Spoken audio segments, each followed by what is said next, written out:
os pré-requisitos para a gente estudar aqui, né?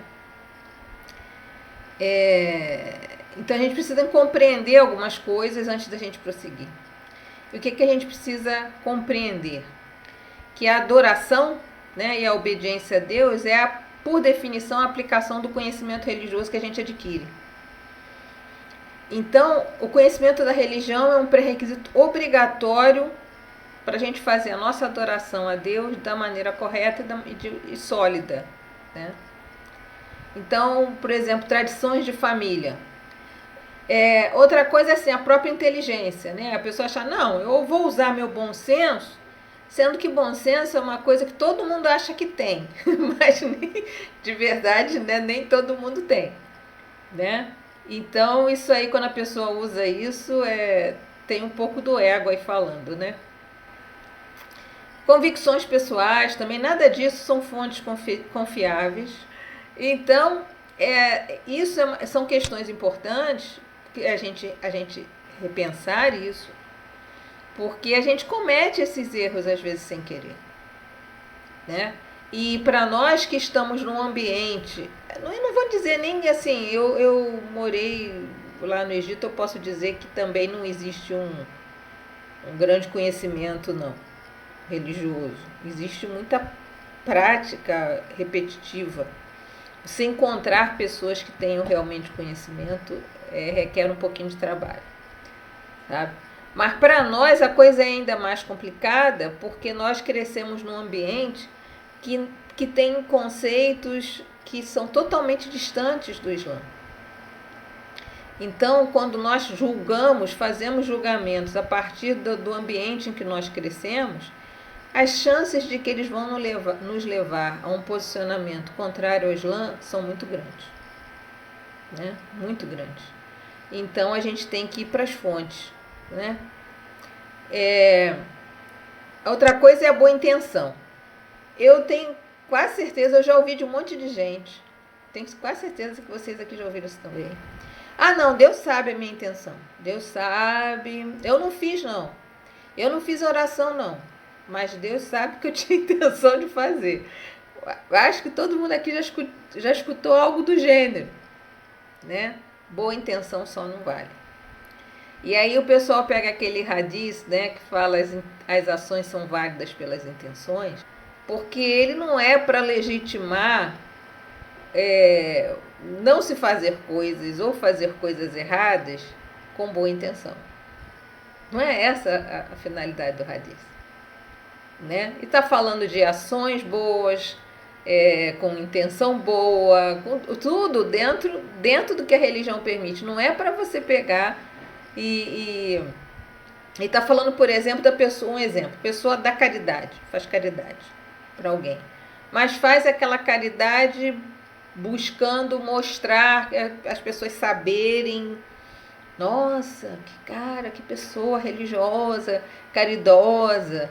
Então, essa ação, se for feita com esse objetivo, ela não tem valor. Já a pessoa que faz caridade pensando em Allah somente, então essa ação que vai contar, a intenção dela vai contar. É isso que o hadith está falando. Ele não está falando de você não fazer coisas, ou fazer coisas erradas, ou ser negligente, e Deus vai entender porque a tua intenção foi boa. Porque em tese, a gente vai ver aqui, nós temos a obrigação de saber, de estudar. A gente tem a obrigação, não de saber, mas pelo menos de estar tentando aprender. Tá? Então, intenção sincera só não vale, e elas muitas vezes resultam em ações incompletas. Então, cada pessoa responsável aqui, aquilo que a gente falou na aula passada, é a pessoa que já chegou na puberdade, que é sã e que tomou conhecimento, ouviu o credo islâmico, ou seja, a shahada, né? Ela tem ciência disso, precisa ter esses 3 requisitos para que a pessoa seja considerada responsável. Então, ela deve saber uma parcela básica do conhecimento religioso, pertencente à Akida, que é a crença, as orações, jejum, esmola ou caridade, peregrinação e algumas outras regras básicas de negócios e contratos. para que possa estabelecer corretamente uma crença sólida e pura, assim como atos de adoração sólidos. Ela nos ordenou fazer essas coisas e nós temos que cumprir.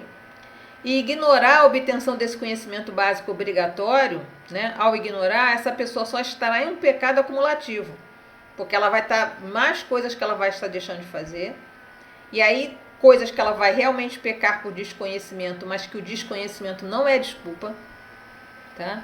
Então aquele caso que eu contei, né, da irmã que não queria aprender para poder ficar isenta, ela só acumulou pecados, porque ela nós não somos, né, saber como um cheiro, existe um limite de responsabilidade para nós, né? Mas dentro daquilo que é a nossa obrigação diária, a gente tem que saber como fazer e se tiver uma dúvida, tem que procurar alguém que possa nos orientar, tá? É obrigatório, ou seja, fard, para cada pessoa responsável. Aqui essa tradução ficou ruim porque é da máquina e eu passou, né? Obter a parcela básica necessária de conhecimento. O profeta sallallahu alaihi wasallam falou: a busca de conhecimento é obrigatória para todo muçulmano. Muçulmano aqui no sentido geral, as mulheres também, né? A ignorância de qualquer tipo é inaceitável e não constitui uma desculpa válida. Uma pessoa responsável que não consegue adquirir o conhecimento obrigatório básico no início da sua prestação de contas, ou seja, para quem nasceu numa família muçulmana, esse início de prestação de contas é a partir da puberdade. Quem se converte, esse início da prestação de contas é a partir do momento que faz a charrada. Tudo aquilo que a gente fez de errado, que pecou e que não antes da charrada, né? A gente não tem que prestar conta, a gente não tem que pagar as orações que a gente não fez, nada disso. Tá? Pelo contrário, quanto mais a gente tiver errado, quando a gente se converte, não só limpa esses pecados, como eles podem ser transformados em boas ações. Tá? Mas a partir do momento que você faz a charrada, as obrigações começam. E quem nasceu em família muçulmana conta a partir da puberdade. Então, se a pessoa entrou na puberdade, não fez as orações, etc., começou a praticar muito tempo depois, ela tem que repor todas aquelas orações que ela não fez. Se não jejuou, tem que repor tudo aquilo que não jejuou. Tá? E a pessoa não fica isenta, independente dessa negligência ser intencional ou não.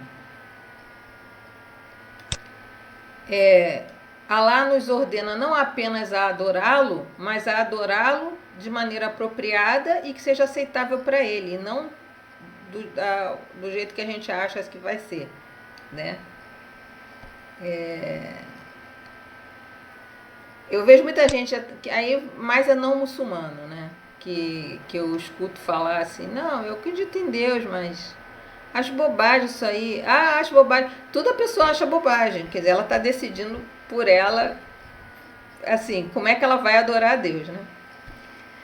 Bom, essa forma adequada de adorar a Deus, ela vem de conhecimento revelado, né? E tem pré-requisitos e condições a serem cumpridas para que seja aceitável. Isso só pode ser obtido através da aquisição de conhecimento adequado. Então, intenções sinceras, bom coração, lealdade, tolerância, inteligência, posição, título, etc., não são suficientes para validar um ato de adoração, a menos que o conhecimento esteja presente. Então, disso nós concluímos que o conhecimento da religião está entre os melhores atos de obediência. E é o que é mais merecedor de que aloquemos tempo para adquirir. A gente precisa ter que arrumar tempo, né? Que a gente sempre fala, não tem tempo. Mas para isso a gente tem que ter tempo. Arranjar um jeitinho, como vocês estão arranjando, né? Como vocês estão arranjando um jeitinho. Eu estou arranjando um jeitinho porque eu estou aprendendo. Não é isso? Então a gente tá arranjando um jeitinho, mas também a gente não acha assim, nossa, mas como eu sou, né? Eu sou o máximo porque eu estou tentando me esforçar. Não, a gente está fazendo o que é obrigação nossa. Também não é achar assim, nossa, como eu sou, né? Eu sou gente boa mesmo, 20 páginas por dia, pois é. Eu sou gente boa mesmo, eu estou estudando, porque às vezes a gente acha, né? A gente começa o autoelogio. Não é não, não é mais do que obrigação. Os imãs Buhari e Muslim, que tem as coletâneas de hadis considerados mais autênticos, né? Narraram em suas coletâneas: aquele a quem Deus escolhe ser virtuoso e bem-sucedido, ele facilita a aquisição do conhecimento da religião. Então vamos lá. A importância do ilm é tawhid. Ilm é conhecimento, tá? É uma palavra árabe que quer dizer isso. Então a importância do conhecimento do tawhid, que é o monoteísmo. A parte maior e mais honrosa do conhecimento revelado é o conhecimento do tawhid, ou do monoteísmo islâmico.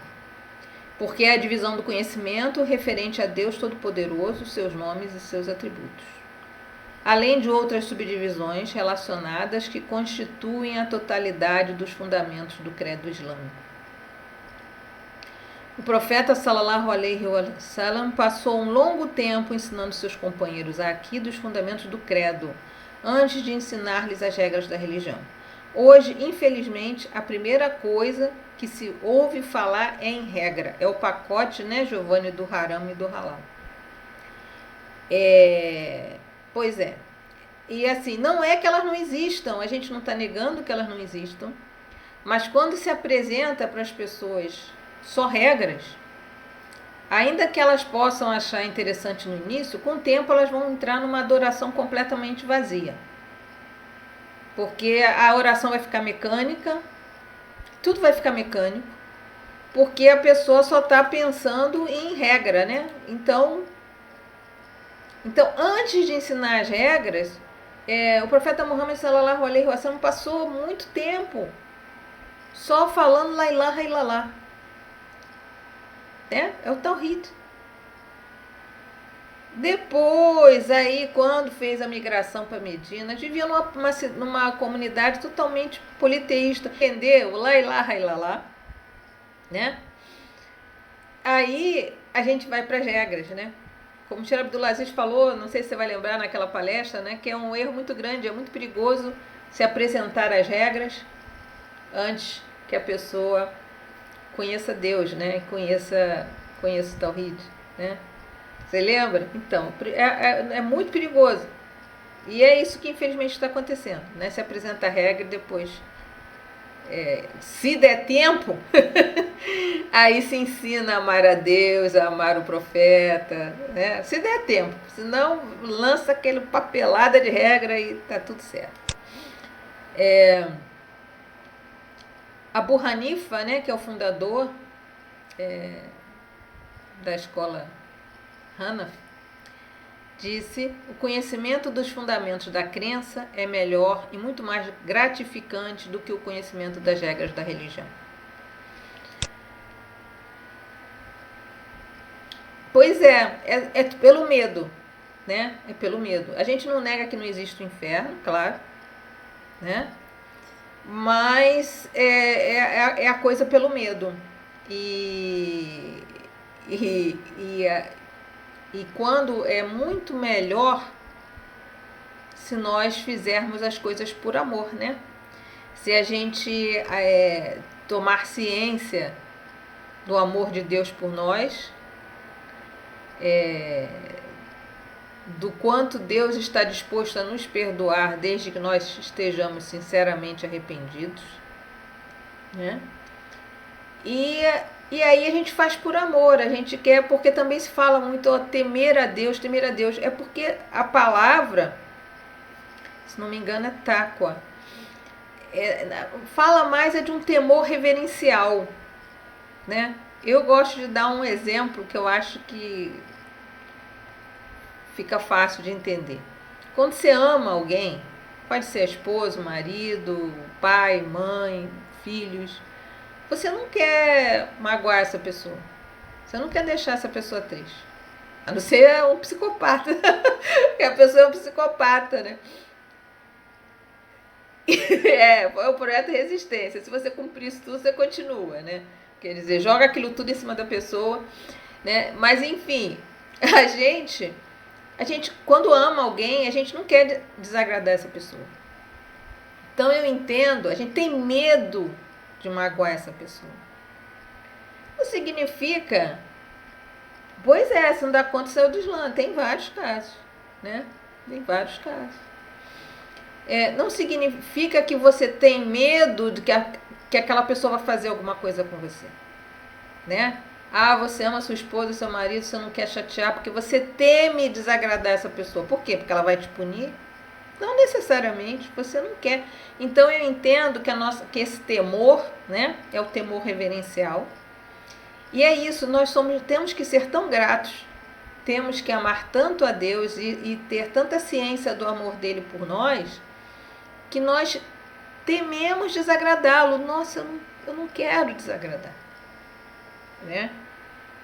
E transformar isso numa relação de pavor, você não vai conseguir fazer com que uma pessoa tenha fé, né? Pelo medo. Você vai conseguir cobrar dela, num estado vigilante, que ela cumpra regras. Porque se ela não cumprir, ela vai ser punida, ela vai, ou se não puderem punir, vão apontar o dedo, vão vir em cima. Você só vai conseguir controlar os aspectos externos da prática religiosa dessa pessoa. Você nunca vai conseguir saber de fato o que está se passando no coração dessa pessoa e dificilmente vai conseguir fazer com que o coração dessa pessoa desenvolva uma relação de amor com Deus. Quando você faz as coisas por amor, fica muito mais fácil. Então, o que a gente tem que ter por Deus é respeito, devoção, amor. Amor acima de tudo. Porque o amor, no final, o amor verdadeiro, né? Quando você ama uma pessoa, no pacote vem o respeito. No pacote vem o respeito. Você não pode amar uma pessoa e não ter respeito por ela. Tem alguma coisa errada nessa relação, né? Então,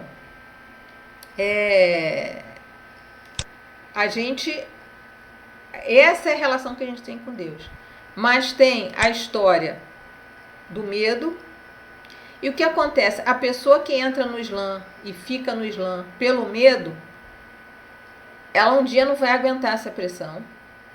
E se um dia ela perder o medo, ela sai, né? Mas se você ama alguém, você não deixa essa pessoa. Você pode até cometer erros com ela, mas você não, né? Você quer estar sempre perto dela. Aí você vai lá, puxa, me perdoa.